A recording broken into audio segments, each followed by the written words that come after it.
Je vais vous présenter comment il est possible de sortir d'une boucle avant la fin prévue. Par exemple, lorsque nous utilisons une boucle, nous prévoyons toujours une condition qui va renvoyer vrai pour exécuter le contenu de la boucle ou false pour sortir de la boucle et exécuter la suite du programme.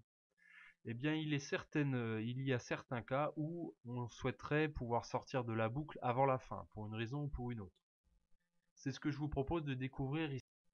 Alors pour faire cela, c'est extrêmement simple, il y a une instruction à connaître, c'est l'instruction break. Donc il suffit de l'écrire comme ça, et automatiquement on va sortir de la boucle. Donc pour l'instant je vais la commenter, on va voir que le code est bien exécuté 10 fois, et maintenant je vais la décommenter,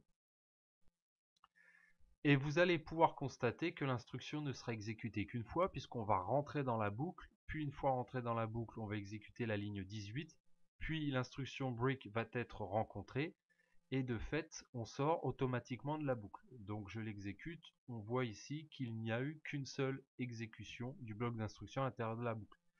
Quand bien même j'écrirai ici un texte, eh bien ce bout de code ne sera jamais atteint. Je vais vous le prouver encore une fois. On met une lecture et on voit que le coucou n'est pas affiché. Donc la vidéo touche déjà à sa fin. Retenez simplement que lorsque vous voulez sortir d'une boucle de façon prématurée, vous pouvez utiliser l'instruction break. Par exemple ici, si je fais je vais sortir seulement à la 7e itération, eh bien je vais faire un break ici et j'exécute le programme. On aura exécuté cette fois le bloc d'instruction. Alors ici, il s'agit juste d'un exemple pédagogique.